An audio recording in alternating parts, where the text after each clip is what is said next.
ሰላም ሰላም ይላል ፋሚሊ። እንግዲህ ዛሬ በጣም ወሳኝና እጅግ አንገብጋቢ በሆኑ ጉዳዮችን ወደ እናንተ ይዤ ቀርብ ያለው አንደኛውና ዋነኛው ጉዳይ የዘንድሮ የ12 ተፈታኞችን ነው የሚመለከተው። ይህንን ጉዳይ ሁላችሁም ተፈታኞች እስከ መጨረሻው እንድትሰሙና ተፈታኝ ጓደኛ ዘመድ ካላችሁ ደግሞ ከሰማችሁ በኋላ ሼር እንድታደርጉ አሳስባችኋለሁ። በጣም አንኳርና እናንተን የሚመለከት ጉዳይ ነው።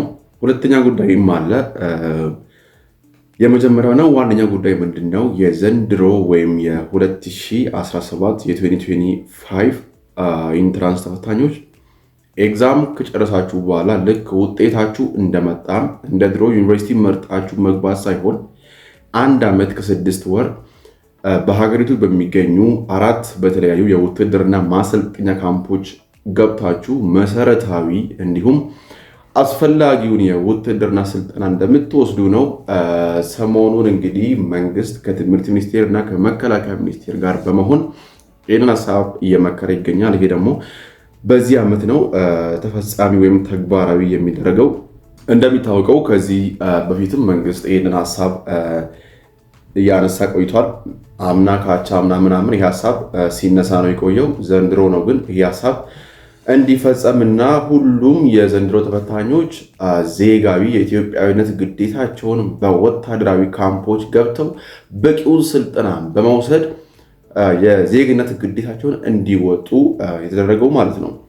ሰው ምንድን ነው ይሄንን የማያደርጉ ተማሪዎች ለምሳሌ በዚህ ዓመት ዩኒቨርሲቲ ገብተው ኤግዛም ወስደው ከዛ በኋላ ውጤት መጥቶላቸው ለ1 ዓመት እስከ 6 ወር ያህል መንግስት በሚያቆየው የውትድርና ማሰልጠኛ ተቋማት ላይ ገብተው ስልጠና ለመውሰድ ፍቃደኛ የማይሆኑ ተማሪዎች ከግቢ ቆይታቸው በኋላ ምንም አይነት በዚች በኢትዮጵያ ሀገር ላይ በየትኛውም በመንግስትና በግል ስራዎች ላይ መሰማራት እንደማይችሉ ነው የወጣው መረጃ የሚያሳየው ማለት ነው። ሰው ጤናም ተማሩ፣ ፖለቲካም ተማሩ፣ ብቻ ምንም ተማሩ፣ ግብርናም ተማሩ በዚህ ሀገር ላይ በኢትዮጵያ ውስጥ ለመቀጠር ስራ ለማግኘት የራሳችሁን ቢዝነስ ኦውን ለማድረግም ጭምር ነው ይሄንን ስልጠና መውሰድ የሚጠበቅባችሁ ማለት ነው። ከመከላከያ ሚኒስቴር የሚሰጣችሁ ላይክ ስልጠና እንደወሰዳችሁ እና የሀገራችሁን ግዳጅ እንደተወጣችሁ የሚያሳይ ወረቀት at the end of training ይሰጣችኋል። እሱን ይዛችሁ ነው ወደ ዩኒቨርሲቲ የምትገቡት ማለት ነው። ሶ ይህንን ማታደርጉ ከሆነ በስክሪፕቶ እና በወረቀት ብቻ ሀገርን ማገዝ ሀገርን መርዳት ምናምን አይቻልም ማለት ነው። እንግዲህ የሚያሳየው መረጃ ይህንን ነው የሚያሳየው። በ4 በተለያዩ ትላልቅ የውትድርና ማሰልጠኛ ተቋማት ላይክ ሁርሶ ሊሆን ይችላል፣ ብላቴ፣ ብር ሸለቆ ምናምን፣ ቢሾፍቱ በሚባሉ አካባቢዎች የእግረኛ የአየር ወለድ ታንክ ተኳሽ ሳምቲንግ የከባድ መሳሪያ ኤቭሪቲንግ ሊሆን ይችላል። ይህንን ስልጠና ወስዳችሁ ሀገሪቱ ወደፊት ለሚኖራት ለውጭም ይሁን ለውስጣዊና ለውጫዊ ወረራ ሬዲ እንድትሆኑና ሀገራችን ኢትዮጵያ በምትቸገርበት ጊዜ ጠላት በሚወራት ጊዜ መታችሁ በሰለጠናችሁት የውትድርና ስልጠና መሰረት አግባቢውን የመልሶ ማጥቃት እርምጃ መውሰድ የምትችሉበት ስልጠና ነው ማለት ነው። ሰው ከስልጠናው በኋላ ካለፋችሁ ግቢ ትገባላችሁ። ያው ይሄ ስልጠናው ማለፍን እና መውደቅን አይመለከትም። ላይክ ተፈተናችሁ ውጤቱ ሳይመጣ ነው እንጂ የምታደርጉት ወይም ከመጣ በኋላም ሊሆን ይችላል። በዚህ ዙሪያ ትንሽ ግልጽ የሆነ ነገር አልወጣም። ነገር ግን እንደምትገቡ ግልጽ ነው ማለት ነው። ላይክ መቼ ነው የምትገቡት? ውጤቱ ከመጣ በኋላ ነው ወይስ ከተፈተንም በኋላ የሚለው ጉዳይ ነው ይፋ አልተደረገው እንጂ ሁላችሁም ነው የምትገቡት። በቃ የዘንድሮ ባች ተፈታኞች ተፈተናችሁ ውጤት አያችሁም አላያችሁም ማሰልጠኛ ገብታችሁ በቂውን አስፈላጊውን ስልጠና ትወስዳላችሁ ማለት ነው። ሴትና ወንድ ጾታን አይለይም እዚህ ቦታ ላይ። እንግዲህ ሴቶች እኛ አንገባ የሚባል ነገር የለም። ሁልሽም ዜጋ የሆነው ሰው ሁሉ ነው እንደሚገባ መንግስት አስረግጦ በዚህ ሰሞን እንግዲህ የትምህርት ሚኒስቴር ፕሮፌሰር ብርሃኑ ነጋ እና የመከላከያ ሚኒስቴር የመከሩ ቆይተዋል።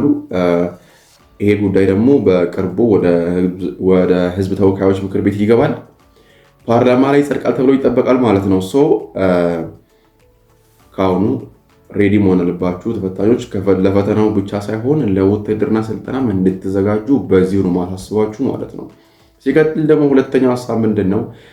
ሁሉም ኢትዮጵያዊ የተወለደ ላይክ ያልተወለደ ሊሆን ይችላል የ6 ወር ጽንስን ጨምሮ ማለት ነው እንግዲህ የውጭ ብድር እንዳለበት የውጭ ሀገራት ባንኮች ምናምን ሳምቲንግ $575 ሁሉም ኢትዮጵያዊ የውጭ ብድር አለበት ማለት ነው። ይሄ ማለት ወደ ኢትዮጵያ ሲመነዘር 71,000 የኢትዮጵያ ብር ከውጭ ላይ ከዓለም ባንክ፣ ከአሜሪካ፣ ከራሽያ፣ ከቻይና ምናምን የተበደራችሁት ብድር አለባችሁ ማለት ነው።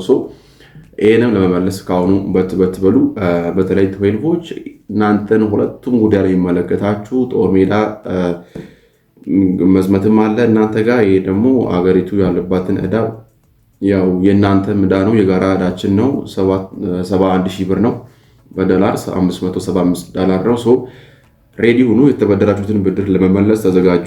ወደፊት ይህንን ደግሞ መንግስት ሁሉም ሰው እንዲከፍል ግዴታ ሊያደርገው ስለሚችል ከአሁኑ በት እያላችሁ ሳምቲንግ አዘጋጁ ለማለት ያክል ነው። እንግዲህ ተመልካቾች ዛሬ ያለኝ ልዩ ፕሮግራም ይህንን ይመስላል። ኔክስት ደግሞ በጣም አንኳርና አንገብጋቢ በሆኑ ጉዳዮች እመልሳለሁ። እስከዛ ድረስ ይህንን ቤት ሳብስክራይብ በማድረግ ሁሌ የምለቃቸው ቪዲዮዎች እንዲደርሷችሁና ወደፊት አብረን መቀጠል እንድንችል ዘንድ ቤተሰብ እንድትሆኑ ከአሁኑ ጋብዛችኋለሁ። መልካም ቆይታ